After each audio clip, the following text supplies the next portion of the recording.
룻기 1장 1절 말씀부터 5절 말씀까지를 제가 읽어드리겠습니다.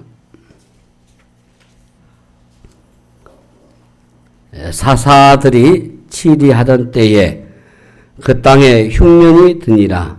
유다 베들레헴 한 사람이 그의 아내와 두 아들을 데리고 모압 지방에 가서 거류하였는데 그 사람의 이름은 엘리멜렉이요 그의 아내의 이름은 나오미요 그의 두 아들의 이름은 말론과 기론이니 유다 베들레헴 에브라 사람들이더라. 그들이 모압 지방에 들어가서 거기 살더니 나오미의 남편 엘리멜렉이 죽고 나오미와 그의 두 아들이 남았으며 그들은 모압 여자 중에서 그들의 아내를 맞이하였는데 하나의 이름은 오르바요 하나의 이름은 루시더라. 그들이 거기에 거주한 지 10년쯤에 말론과 기론 두 사람이 다 죽고 그 여인은 두 아들과 남편이 뒤에 남았더라. 아멘. 우리 같이 인사 나누십시다. 이제 오신 당신은 이생 가난당한 분이십니다. 예, 감사합니다. 저는 금주부터 이 룻기서를 계속 설교하려고 합니다. 이 룻기서는 불과 4장밖에 되지 않는 짧은 내용입니다. 그러나 이 말씀 속에는 아주 강력한 메시지가 담겨 있습니다. 이 룻기는 평범한 한 가정의 얘기부터 시작이 되죠. 그러나 그 안에 감춰져 있는 이 배경은 그야말로 거대하고 드라마틱하죠. 사소해 보이는 얘기 속에 기가 막힌 반전의 비밀이 이 안에 담겨 있습니다. 그래서 여러분들이 룻기를 읽다 보면은 한편의 단편 소설을 읽는 것 같습니다. 어느 주석가는 말하기를 이 룻기를 역사상 가장 아름다운 단편 얘기다라고도 했어요. 룻기가 이끄는 이 얘기 말씀 속으로 들어가시면은 여러분들이 놀라운 교훈들을 발견하게 될 것입니다. 그 교훈은 우리로 하여금 흔들림 없는 물매가 돌아가지만은 흔들리지 않는 바늘처럼 우리 믿음을 가지게 될 것입니다. 자, 먼저 이 말씀의 배경이 1절에 나와 있어요. 사사들이 치리하던 때에 그 땅에 흉년이 들었다. 여기 이 룻기의 배경은 바로 사사시대입니다. 예. 여러분들이 사사시대 그러면 단 한마디로 말해서 사사기 17장 6절에 있는 말씀과 21장 21절 말씀처럼 사람마다 각기 자기 소견에 어른들었다. 이게 사사기입니다. 예. 제가 사사기를 한번 쫙 이런 설교를 한번 했었는데 다 지금 어린 시간에 다 잊어버렸겠지만은 이 사사기의 특징, 사사시대 그러면은 사람마다 각 자기 소견에 어른 대로 또 사람이 각기 자기의 소견에 어른 대로 이 말은 무슨 말이냐면 기준도 없고 원칙도 없고 자기 마음에 끌린 대로 살던 시대. 그러니까 이 사사들이 시대한 때라는 말은 바로 이스라엘의 영적인 암흑기라고 볼 수 있습니다. 자, 그러니까 이 룻기의 얘기가 전개되는 때가 바로 혼란기, 암흑기. 그리고 그 혼란의 핵심은 바로 지도자였습니다. 이 사사시대는 참된 지도자가 아주 희귀할 때입니다. 이것이 바로 재앙이죠. 자격이 없는 사람이 지도자가 되면은 백성들은 고통을 당하게 돼요. 사사기를 여러분들 읽다 보시면은 백성들은 갈수록 절망적인 상황으로 내몰려지고 지도자들의 타락은 극에 달하는 것을 볼 수 있지 않습니까? 국가적으로 어려우게 되면은 개인도 어려움을 겪습니다. 국가적인 어려움이 바로 개인의 어려움으로 이것이 이어져요. 나라에 지도자가 없어서 혼란한 경우가 있는가 하면은 지도자가 있어가지고 혼란한 경우도 있어요. 사사들이 치리하던 때라는 말에는 인간 지도자에게는 소망이 없다라는 의미도 담겨 있어요. 인간 사사가 아닌 참된 왕이 필요하다라는 의미이겠죠. 그래서 이 사사 시대는 정치적으로 위기고 도덕적으로도 위기고 그리고 영적인 위기의 상황이었습니다. 그런데 거기에 그 땅에 흉년이 들었다라고 했어요. 경제적인 어려움이 닥쳐온 거죠. 정치적인 혼란, 이 영적인 혼란이 오게 되면은 경제적인 혼란이 반드시 따라오게 되어 있습니다. 이 베들레헴에 지금 흉년이 들었습니다. 베들레헴은 예루살렘에서 남쪽으로 얼마 떨어지지 않는 곳입니다. 작년에 저희들 성지순례할 때 이 베들레헴에 방문하게 됐어요. 그리고 베들레헴에 이 떡집을 제가 가봤습니다. 베들레헴은 떡집이라는 뜻이거든요. 예수님이 탄생이 베들레헴이잖아요. 떡집이거든요. 지역의 이름이 그냥 지어진 게 아닙니다. 반드시 거기는 이유가 있어요. 이 베들레헴은 보리랄지 올리브랄지 또 아몬드랄지 이 포도 등 농산물 아주 풍부하고 그리고 풍요로운 땅이 베들레헴입니다. 그 풍요로운 땅에 이 베들레헴에 흉년이 들었다고 했어요. 요즘으로 우리가 비유해 본다면은 그래서 대한민국에서 가장 돈이 많은 곳이 서울의 강남이에요. 강남이 돈이 말랐다라는 뜻입니다, 지금. 예. 풍족했던 곳에 흉년이 든 겁니다. 베들레헴의 흉년은 아이러니예요. 예. 다른 곳이면 몰라도 이곳은 흉년이 들면 안 되는 곳입니다. 그런데 우리 인생에도요, 예상을 빗나가는 일들이 종종 일어나거든요. 늘 성수기일 같은 곳에 갑자기 불황이 닥쳐올 수 있어요. 전혀 흔들리지 않는 곳에 무너짐이 일어나게 돼 있어요. 실제로 지금 지구촌 곳곳에서 그런 일이 벌어지고 있잖아요. 잠깐 아침 뉴스 보니까 시카고에 지금 미국에 지금 때 아닌 폭설이 내려지고 폭풍이 일어난다고. 지금 여름 날씨에 접어들어가는데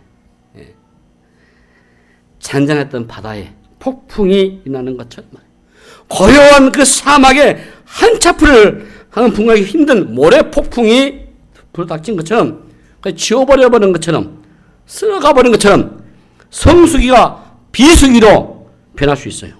자, 왜 이런 일이 일어날 수 있을까요? 흉년이 여러분 우연히 찾아왔겠습니까?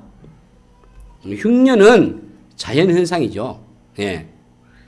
오랫동안 비가 오지 않으면 자연스럽게 기근이 오죠.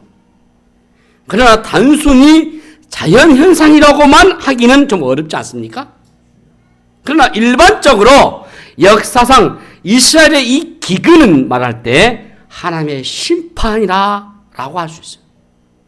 예. 기근, 이스라엘의 성기, 여러분들이 성기 읽으실 때 이스라엘 기근이 왔다 그러면은 10중 8구 하나님의 심판이다라고 여러분들이 이해하시고 그 성경 내용을 이해하시면 좋겠습니다. 이스라엘 백성에게 땅이라는 것은 단순한 의미가 아닙니다. 제가 한번 여러분 얘기했잖아요. 에레츠, 히브리어로 땅, 에레츠는 바로 약속입니다. 축복입니다. 예. 우리 한국 백성들은 땅 그러면 어때요? 투기잖아요. 예. 돈벌이잖아요.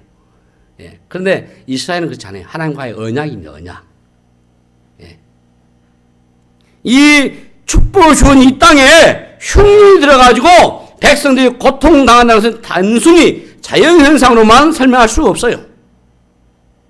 백성들이 우상숭배를 하거나 하나님께 반역짓을 할 때에 하나님은 기근과 전쟁과 전염병으로 심판하셔요.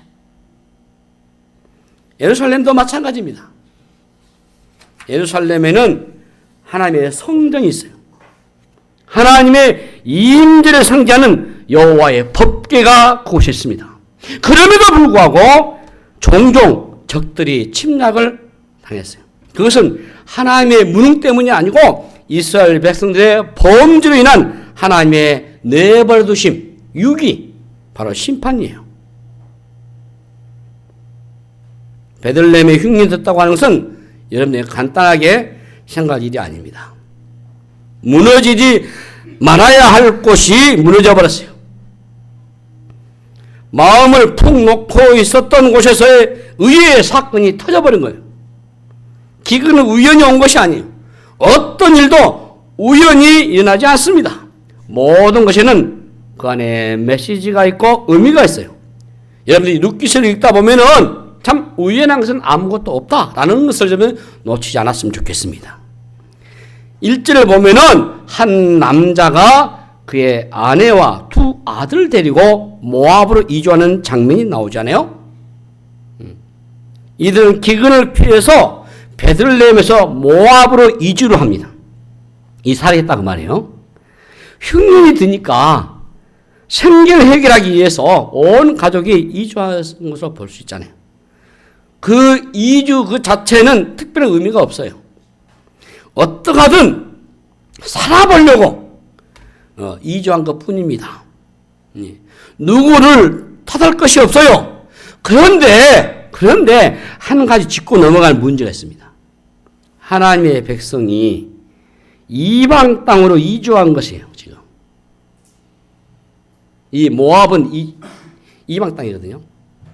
그러니까 하나님을 섬기던 땅을 등진다 하는 것은 신앙적인 손실을 각오해야 할 상당히 위험한 일입니다. 고대 사회는 오늘날과 같은 도시 사회가 아닙니다. 고대 사회는 나라와 부족은 곧 신앙 공동체입니다.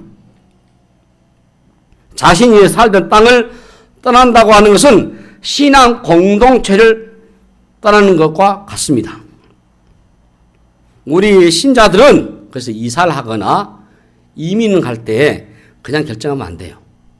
예.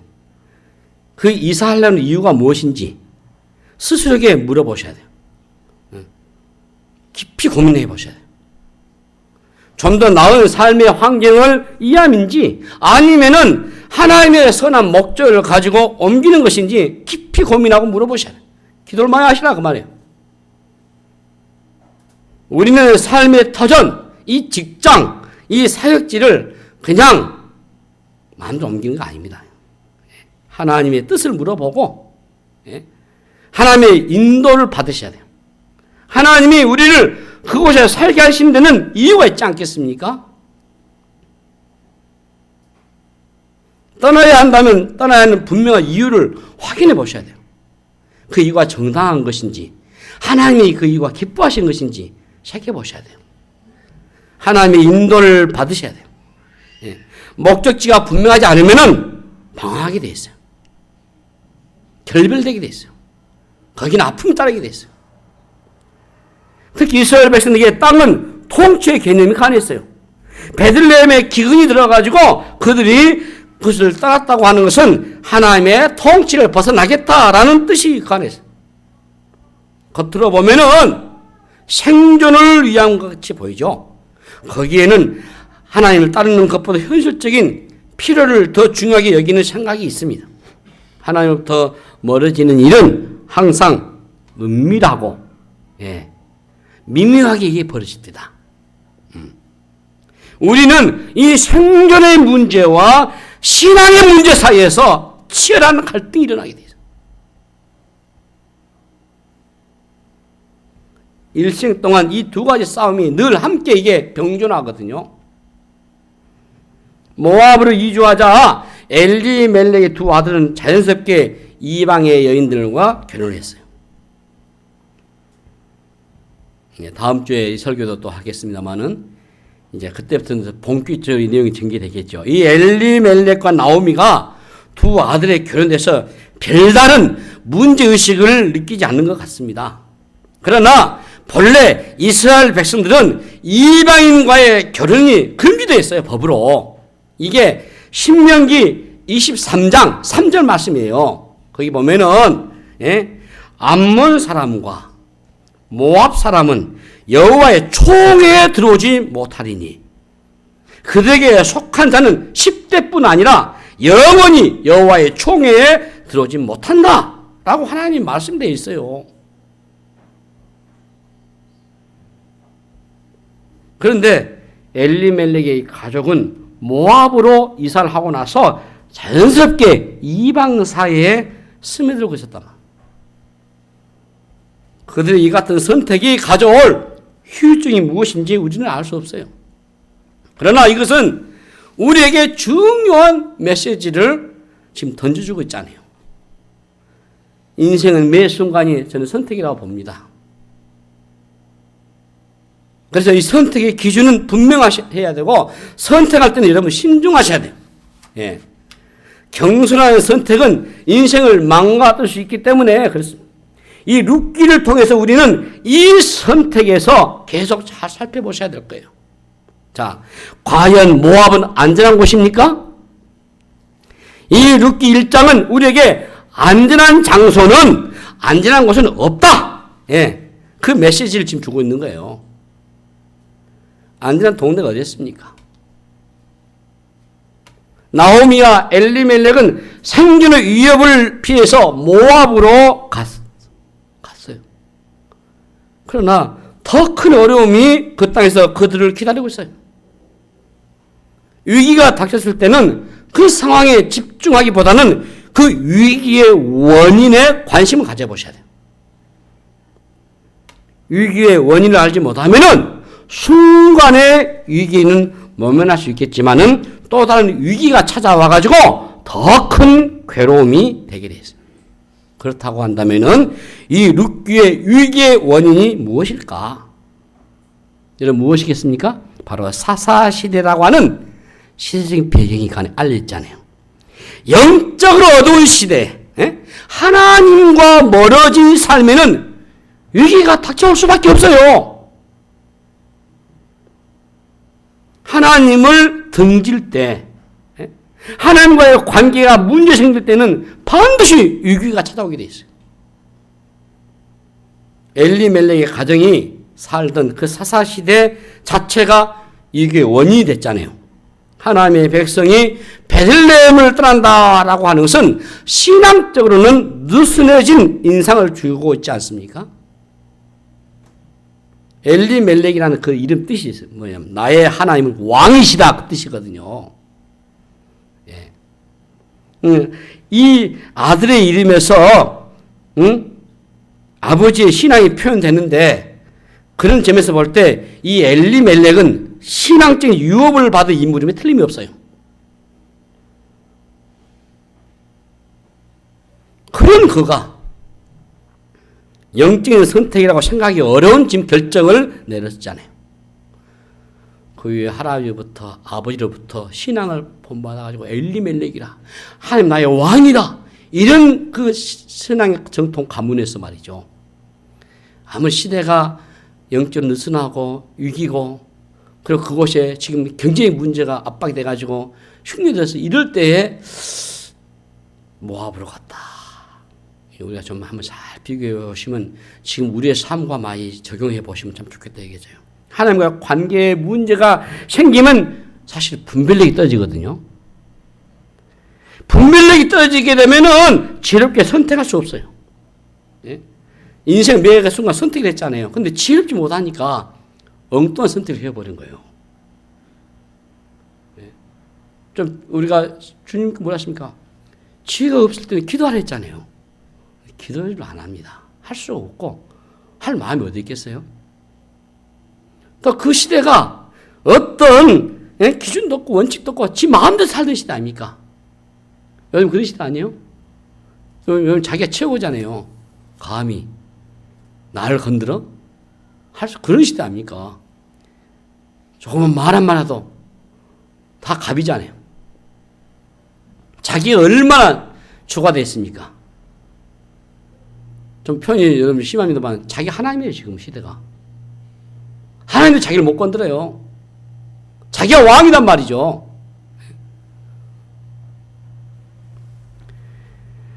이 엘리멜렉과 나오미의 가정이 모압으로 이주하는 것은 표면적으로 보면 위기를 모면한 것 같습니다. 그러나 이것은 더 큰 위기를 불려 들어왔어요. 고국을 떠나서 정착했던 모압 땅에서 나오미의 남편 엘리멜렉이 죽어버린 거예요. 이방 땅에서 가장이 죽었다라는 것은 그 당시 최악의 상황이에요. 그 가정이 절망의 밑바닥에 이르렀다고 하는 것을 의미하는 거죠. 하지만 나오미는 그런 절망적인 상황에서도 두 아들을 같이 키웠고 마침내 그들을 키워 결혼까지 했어요.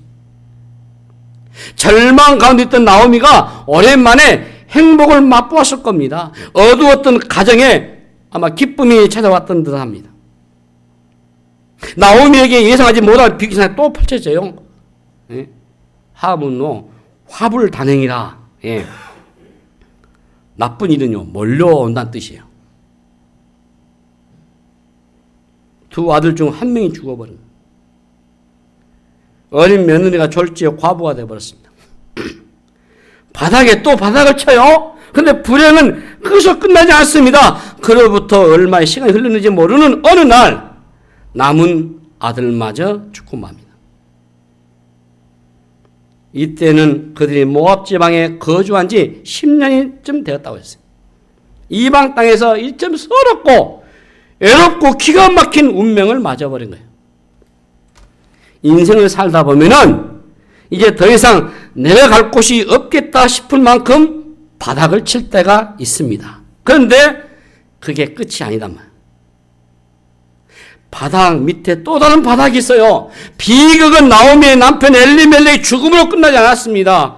그 상처가 아물기도 전에 한 아들이 죽었어요. 거기서 끝나지 않고 남은 아들마저도 죽고 말았습니다. 나오미의 두 아들에게 자녀가 있었다고 하는 것은 어디서도 찾아볼 수 없어요. 두 아들 모두 자손을 두지 않는 채 죽어버린 겁니다. 희망의 싹이 하나도 남지를 않았습니다. 집안의 남자들은 모두 죽고 세 여자만 남았어요. 대를 이을 자식이 하나도 없습니다. 룻기는 이렇듯이 세 여인의 처한 비운으로 시작이 됩니다. 처음 베들레헴을 떠나서 모압 땅으로 갈 때는 꿈에 북돋을 것이고 나름대로 계획도 세웠을 겁니다. 꿈을 꿀 때는 좋았죠.